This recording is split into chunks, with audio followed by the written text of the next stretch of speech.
Здравейте! В това видео ще представя една изключително лесна, двустранна, нежна, ажурна плетка, подходяща и за начинаещи в плетенето.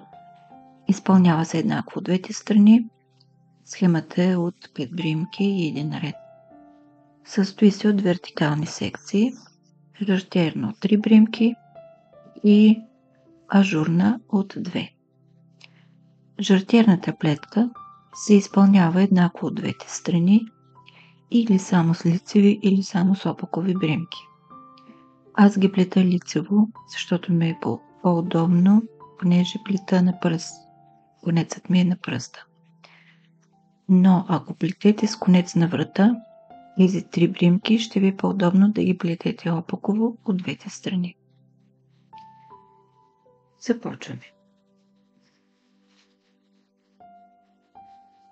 Сваляме крайната бримка и плетем 3 лицеви, наметка, 2 заедно опакови. 3 лицеви, наметка, 2 заедно опакови. 3 лицеви, наметка, втората в опаковите е наметката от предходния ред. И плетем така до края на реда и от другата страна на плетката.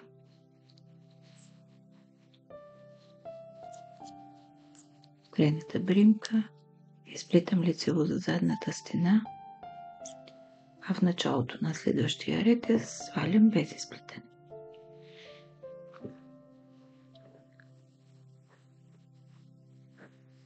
Представих ви една двустранна, семпла и нежна плетка, лесна за изпълнение и с много приложения.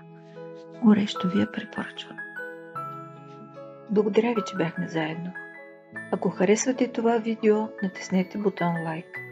Абонирайте се за канала и за известията, за да гледате всички мои видеа.